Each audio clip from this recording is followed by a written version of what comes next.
Something a little different today. Shake it up. Uh, how's everybody doing?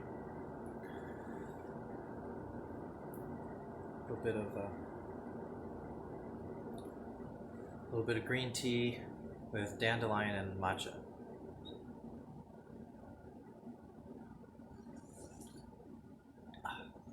I love when I make a fresh pot and I forget that I make a fresh pot and I kind of run around and do some things, and then I'm like, oh my gosh, my tea is getting cold.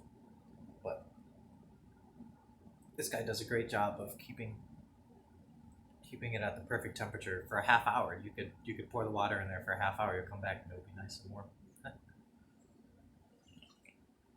Anyways, if you may notice, I'm looking a little thinner, but it's not necessarily for the worse. I wrestled in high school, and I used to cut weight, so I know how the body can just. I understand how fat and muscle is excess in the body, and it's basically just storage. And that's what happens essentially. If you're in a situation where you're not eating enough, your body will basically consume itself. Fat and muscle have a tremendous amount of vitamins and nutrients, and your body can literally consume itself until there's nothing left. No, I'm not malnourished, to the best of my knowledge. I have at least a very good meal a day. I have something like this, which was an Indian curry, vegetable, rice, potato mix. And I had someone tell me about the effects of curry, that it was the most healthiest food on the planet. And I was confused because I was like, I'm pretty sure that's blueberries or olive oil or green tea or something. But I started looking into it, and there are studies that show that curry is 20 times more powerful than any antioxidant drink or any immune booster, anything like that on the market. It's just like it's turmeric and a bunch of different spices and stuff that they put to make it. I don't know, but when I was eating it, see, the thing is that I quit eating meat. It was tough because the first few days, like, my mind would think, oh, Wendy's, I just want a spicy chicken or something, because I was literally like, I was kind of freaking out. I was like, man, like, I am hungry. Like, I can feel this. Like, I'm not sure if going vegetarian is the right thing for me. But after a few days, when I got rid of all the junk, a lot of the junk that I didn't, it's been about a week, about like 5 days, I would say a week. Um, and I've already been a semi-vegetarian before this. I wouldn't eat pork. I wasn't big on red meat, although I would eat it, but I wasn't big on it. I'd eat fish. My main thing were like eggs, cheese. Like a chicken. I would eat a lot of chicken. Because it slowly got to that point. It's just like I slowly curtailed my eating habits over years and years, and now it's evolved to the point where I'm not eating eggs. I still have cheese. I still have milk.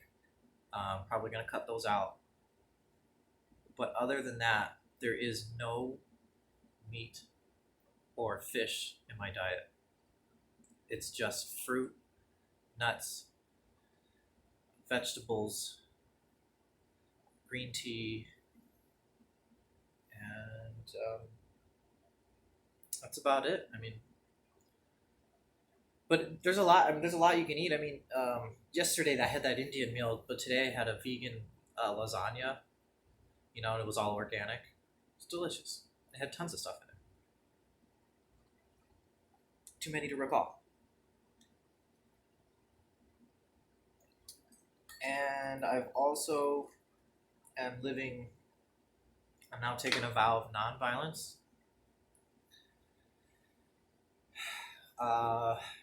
Just like anybody, I struggled with basically mastering the mind.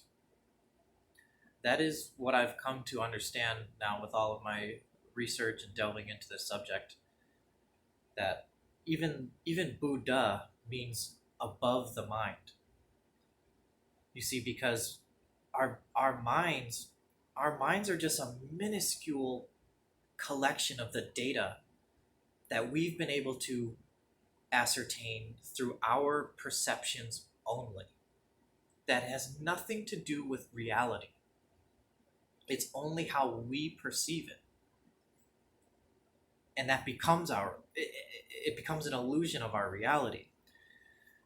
But there's a clarity that can be gained through abstaining from alcohol. That's another thing too. I used to like to drink red beers. I have not had any red beers. I barely yelled at my cat. Yes, I know. I yell at my cat. My cat meows so much. Anybody who knows me and knows my cat, he is the most talkative cat in the world. But he's very chill lately, and there was just times where he would like meow. Like, I mean, I've had him for a few years, and every day he just meows like an incessant amount of meowing. But it's to go outside or whatever he wants, and maybe that's my fault because I've let him outside and stuff like that. Um, but I would just get to that point like anybody, it's like you're hearing an alarm clock and eventually you're just like, shut up. I would get to that point. But it would all it would ever do is cause suffering and anxiety within myself, and it would throw off my balance of calmness. So now I have so much more compassion. I even joke, or I'm not. It's not really even joking. I understand. My cat is an enlightened being. All animals are enlightened beings. They're not. They're not sitting there grubbing and greedily taking stuff for them, and they're just existing within nature. Nothing more, nothing less. They don't have thoughts about greed or how to manipulate somebody. It's just survival, and just you know there's no mind.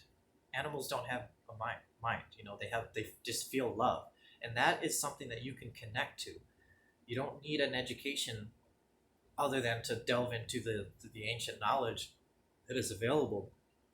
I guess you do need an education, but I just mean, like, in order to feel this, you don't need someone to tell you that if you just close your eyes in a park and just rest with yourself and just close your eyes, that you won't realize that what you're breathing in is what the trees are exhaling, and what you're breathing out is what the trees are inhaling. So it's just this beautiful connection that you have with nature that just becomes so clear to you. And at that point, nothing compares. When you are in this moment of no mind, there's no chattering or thoughts. This is what must be achieved in meditation. It's this nothingness. That is what nirvana kind of means. The words that all these words, nirvana, and I don't even know. I don't even know all these crazy words that they have. Karma, and you know, there's all the different points of the chakras and stuff like that. Like they try to translate it to English the best they can, but a lot of like the awareness of outside. There's so many different words that we like. They're ancient old Sanskrit words that have no direct English translation.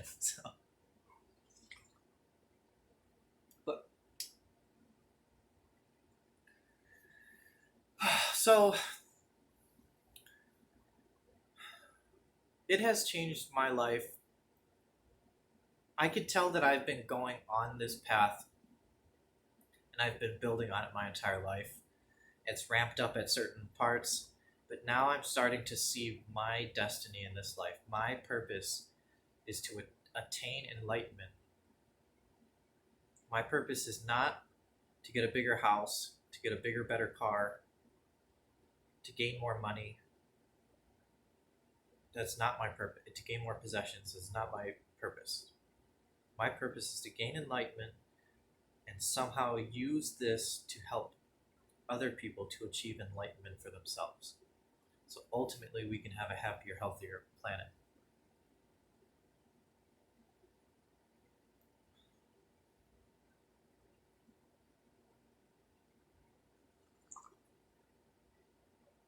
some people, they don't see this type of activity as being worth pursuing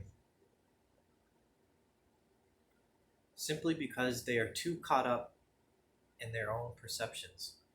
Whatever they see and they feel and they hear and they touch and they taste, this is all they base their life on. They don't even for a moment imagine that there could be an actual realm, a dimension outside of their own perceptions.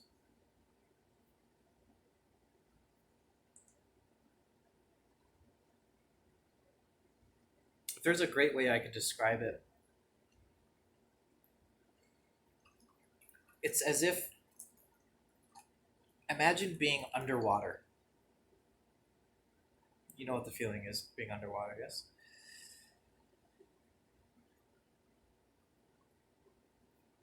And the surface is above here. You know, here's the surface of the water.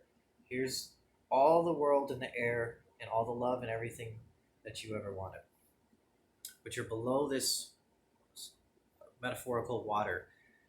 This water contains your thoughts, your greed, your desires, you know, all of the things that your attachments, all of your emotional attachments, everything that holds you down from breaching the surface. And all of that stuff keeps you from being in the moment. All, you know, it's there is no destination that any of us should be trying to get to. You know, once you realize that you're already there, that's all you need.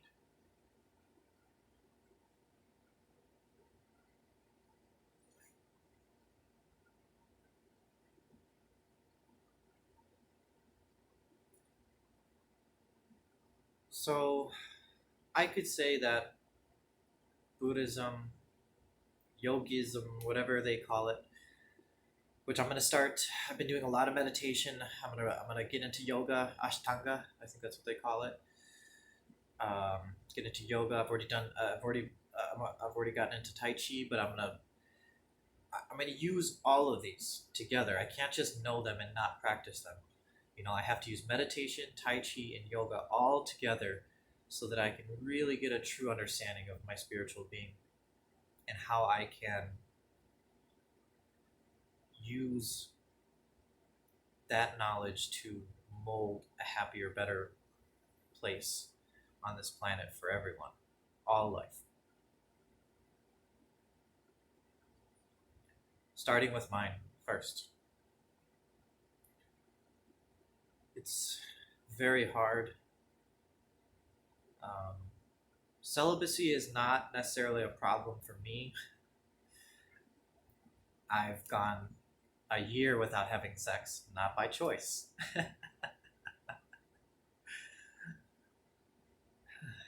You know, when you're a natural person like myself, when you try to exist naturally in an unnatural world, it becomes hard to find a mate. But nevertheless, I have found young women, who are interested in me, and we've had maybe a few fun nights together. But other than that, it really didn't really progress. Or I had a girl break my heart in Illinois who I fell head over heels for, and she broke my heart, and that was that. So, but celibacy is not a problem for me. Masturbation is something I'm trying to not do once a day. I'm like skipping a day, and it's because like more meditation